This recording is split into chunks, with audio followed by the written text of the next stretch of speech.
Assalamualaikum warahmatullahi wabarakatuh. Halo rekan-rekan pejuang P3K Perawat, kembali lagi sama aku Nurse Nisa. Aku bakal sharing lagi soal-soal kompetensi teknis perawat. Di sini aku udah nyiapin 5 contoh soal yang akan kita bahas satu persatu. Teman-teman silakan dijawab dulu ya dari kelima soal ini, nanti akan kita bahas sama-sama. Ini soal yang pertama, soal yang kedua, soal yang ketiga, keempat, dan oke, langsung aja kita masuk ke pembahasannya. Soal yang pertama, Tuan A 42 tahun datang ke IGD dengan keluhan sesak napas sejak 3 hari yang lalu, memberat hari ini, batuk positif sejak 3 hari yang lalu, dahak positif. Saat pemeriksaan terdengar bunyi napas ronki, pasien mengeluh susah mengeluarkan dahak, sesak memberat saat batuk. Diagnosis keperawatan yang tepat pada kasus tersebut adalah A. Sesak napas, B. Gangguan pernapasan, C. Bersihan jalan napas tidak efektif, D. Pola napas tidak efektif, dan E. Gangguan pertukaran gas. Nah, jadi apa nih kira-kira jawabannya teman-teman? Dari kasus ini dapat kita lihat pasiennya ini sesak napas ya sejak 3 hari yang lalu, terus memberat hari ini, terus dia juga batuk positif sejak 3 hari yang lalu, dan batuknya itu ada dahaknya ya. Terus saat pemeriksaan itu terdapat bunyi napas ronki, dan pasien juga mengeluh susah mengeluarkan dahak. Sesaknya ini memberat saat batuk gitu ya. Nah, jadi diagnosis keperawatan atau masalah keperawatan yang tepat pada kasus ini adalah untuk sesak napas. Ya, pasiennya ini memang sesak, tapi sesak napas ini bukan merupakan diagnosis keperawatan. Jadi ini tidak tepat ya. Gangguan pernapasan. Ya, pasiennya memang mengalami gangguan pernapasan, tapi gangguan pernapasan ini bukan merupakan diagnosis keperawatan. Jadi ini tidak tepat. Kemudian bersihan jalan napas tidak efektif. Nah, ini jawaban yang tepat ya. Kenapa? Karena dari data dapat kita lihat bahwa si pasien ini mengalami masalah pada airway, pada jalan napasnya. Kenapa dia sesak? Itu karena adanya akumulasi dahak ya yang sulit untuk dikeluarkan. Nah, makanya si pasien ini jadi sesak, dan sesaknya itu memberat saat batuk gitu. Karena apa? Karena dahaknya itu susah dikeluarkan gitu. Jadi menghambat airway atau jalan napas si pasien. Kemudian untuk pola napas tidak efektif ini tidak tepat ya. Karena kalau data pola napas itu tidak ada di sini. Kemudian untuk gangguan pertukaran gas ini juga tidak tepat karena tidak ditemukan adanya data-data gangguan pertukaran gas, seperti tidak ada data-data pemeriksaan analisa gas darah ya. Oke, jadi cukup jelas ya teman-teman. Untuk soal nomor 1 itu jawaban yang tepat adalah bersihan jalan napas tidak efektif. C. Lanjut ke soal nomor 2, Tuan M 55 tahun datang ke IGD dengan keluhan sesak napas hari ini, batuk kering, dahaknya negatif, terlihat tarikan kuat pada dinding dada, napas cepat dan tidak teratur, riwayat stroke sejak 3 tahun yang lalu. Diagnosis keperawatan yang tepat pada kasus tersebut adalah A. Gangguan pernapasan, B. Bersihan jalan napas tidak efektif, C. Pola napas tidak efektif, D. Dyspnoe, E. Gangguan pertukaran gas. Nah, dari kasus ini dapat kita lihat data-datanya ya. Pasien mengeluh sesak, dia sesak napas hari ini, dia batuk juga, tapi batuknya batuk kering, nggak ada dahak ya, dahaknya itu nggak ada. Kemudian terlihat tarikan kuat di dinding dada, napas cepat dan tidak teratur. Pasien ini riwayat stroke. Nah, yang ditanyakan adalah diagnosis keperawatan. Nah, dari data-data ini, jawaban yang tepat yang mana nih teman-teman? A. Gangguan pernapasan. Iya benar, pasien ini memang mengalami masalah pada sistem pernapasannya, tapi ini bukan jawaban yang tepat ya, karena ini bukan diagnosis keperawatan. Kemudian untuk opsi B, bersihan jalan napas tidak efektif, ini juga tidak tepat karena tidak ada data si pasien ini mengalami masalah pada jalan napasnya gitu. Seperti nggak ada dahak gitu, nggak ada sumbatan di jalan napasnya, airway-nya itu clear gitu. Jadi nggak tepat ya yang B. Untuk opsi C, pola nafas tidak efektif. Nah, ini jawaban yang tepat. Kenapa? Karena si pasien ini sesak dan terlihat adanya tarikan kuat pada dinding dada, napas cepat dan tidak teratur. Ini merupakan data-data dari diagnosis keperawatan pola napas tidak efektif gitu. Jadi pola napasnya itu yang bermasalah. Kemudian dyspnea ini tidak tepat. Ini merupakan diagnosis medis. Kemudian gangguan pertukaran gas juga tidak tepat ya, karena tidak ada data-data analisa gas darah di sini. Jadi cukup jelas ya teman-teman. Jawaban nomor 2 itu adalah C. Oh iya, aku mau sedikit koreksi ya. Yang opsi B ini bukan bersihkan ya, tapi bersihan. Aku sedikit typo. Nah, di sini ada tips dari aku ya, biar kita bisa lebih mudah membedakan diagnosis keperawatan bersihan jalan napas tidak efektif sama pola napas tidak efektif. Karena kadang di soal itu kita bisa aja keliru gitu, karena di data pasiennya itu sama-sama ada sesak gitu. Nah, untuk membedakan kalau diagnosis bersihan jalan napas tidak efektif itu kita ingin aja kan ini yang bermasalah jalan napasnya gitu. Nah, jadi pasiennya itu sesak karena jalan napasnya itu tidak clear gitu, ada sumbatan di jalan napasnya, baik karena akumulasi sekret kayak dia batuk berdahak, itu dahaknya itu susah dikeluarkan, ataupun masuknya benda asing gitu, ataupun adanya darah, cairan dan sebagainya yang buat dia itu kesulitan untuk bernapas gitu, jadi dia jadi sesak gitu. Sedangkan untuk diagnosis keperawatan pola napas tidak efektif, ini pasiennya sesak, tapi dia RW-nya itu clear gitu, nggak ada masalah sama RW-nya. Tapi yang bermasalah itu adalah breathing-nya gitu, pola napasnya cepat gitu, dan terlihat kayak adanya tarikan yang kuat pada dinding dada gitu, napas cepat tidak teratur, jadi dadanya juga kayak adanya tarikan gitu ya. Jadi teman-teman udah bisa ya bedakan ya bersihan jalan napas tidak efektif sama pola napas tidak efektif. Oke, lanjut nomor 3. Nona P berusia 18 tahun datang ke IGD dengan keluhan lemas sudah 3 hari, tampak pucat, konjungtiva anemis, akral teraba dingin, nadi lemah, CRT-nya itu 3 detik, riwayat thalassemia sejak 3 tahun yang lalu, terakhir transfusi darah 2 bulan yang lalu sebanyak 2 kantong, hasil pemeriksaan HB 6 mg/dl. Diagnosis keperawatan yang tepat pada kasus tersebut adalah A. Anemia ringan, B. Anemia sedang, C. Anemia berat, D. Perfusi perifer tidak efektif, dan E. Intoleransi aktivitas.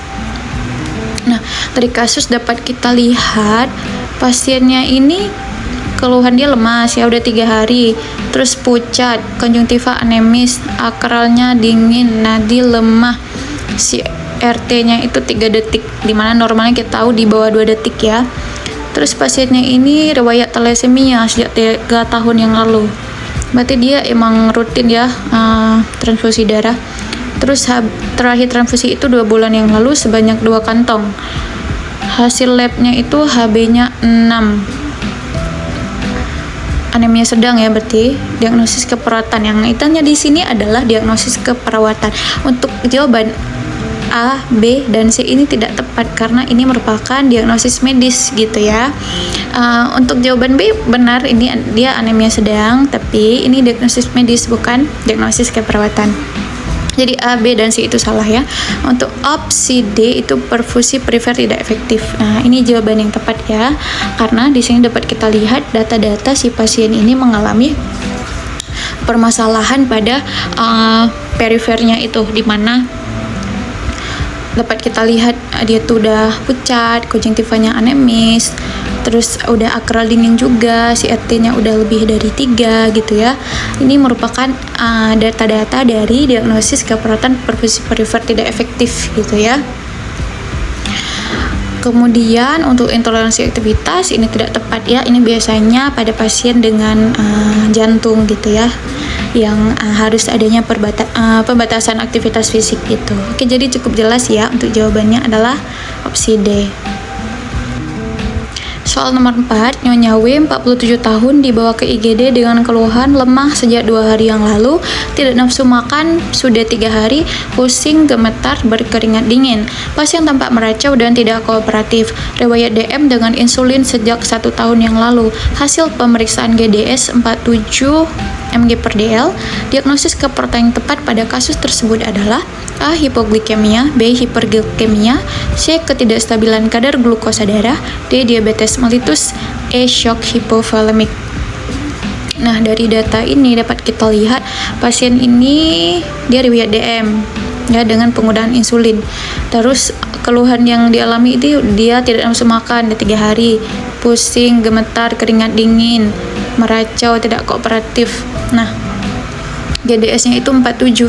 Nah, jadi yang ditanyakan di sini diagnosis keperawatan.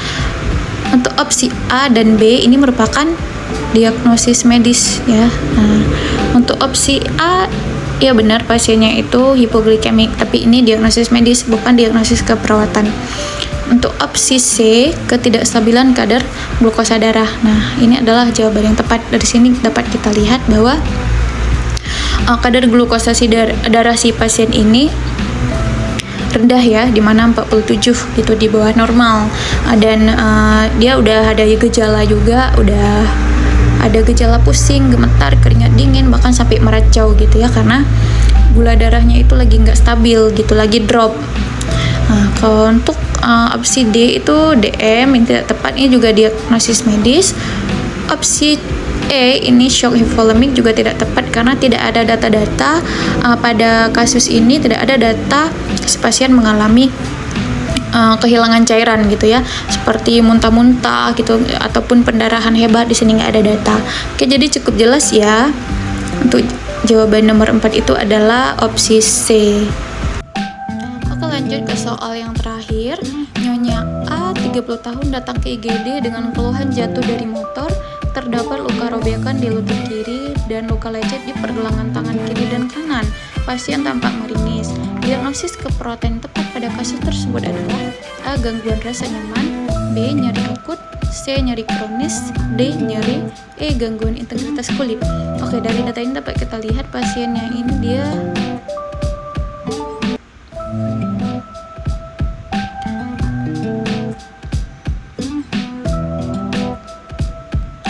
dari datanya ini dapat kita lihat pasiennya ini dia jatuh dari motor. Terdapat luka robekan di lutut kiri dan luka lecet di tangan kiri dan kanan. Kemudian pasiennya tampak meringis. Nah, jadi dari data-data ini, apakah diagnosis keperawatan yang tepat? Untuk opsi A ini tidak tepat ya, karena gangguan rasa nyaman ini yaitu pengalaman sensori atau nyeri yang dirasakan pasien itu tanpa adanya kerusakan jaringan gitu. Sedangkan pasien ini mengalami luka robek ya sama luka lecet gitu. Jadi ini tidak tepat. Kemudian kalau nyeri akut juga tidak tepat. Oke, pasiennya sebenarnya dia nyeri gitu ya. Karena di sini ada data tampak meringis, tapi data-data pengkajian nyerinya itu tidak lengkap karena kita tahu untuk menegakkan diagnosis keperawatan nyeri akut ataupun nyeri kronis itu harus ada data P, Q, R, S, T. Nah, P ini apa?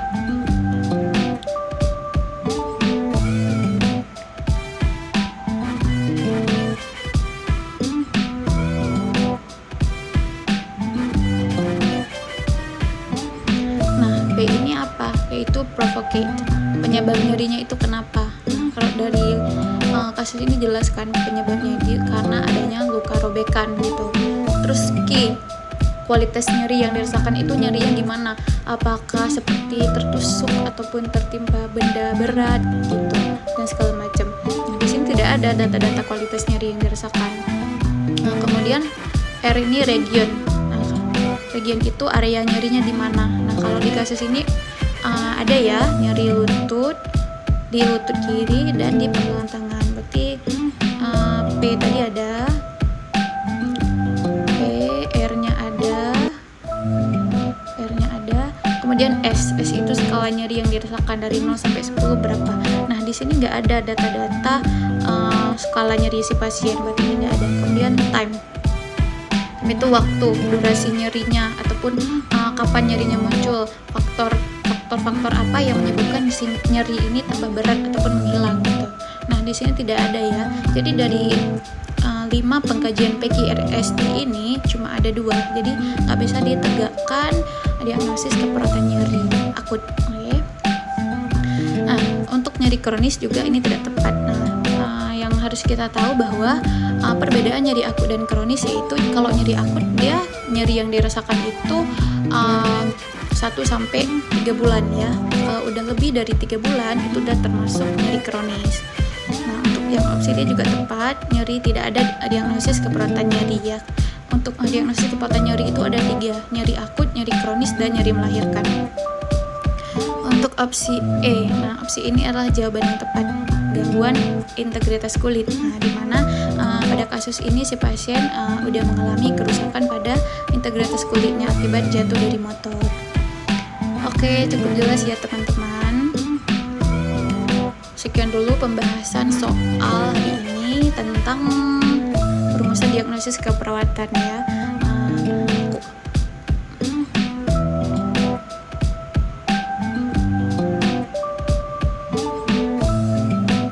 Semangat terus belajarnya ya teman-teman, aku doain pokoknya teman-teman semua insya Allah tahun ini lulus. Sampai ketemu di video selanjutnya, jangan lupa like videonya, komen, share, dan jangan lupa subscribe channel YouTube aku ya, sama aktifin notifikasinya biar kalian tuh gak ketinggalan saat aku ngepost video-video baru. Oke, sampai ketemu, assalamualaikum.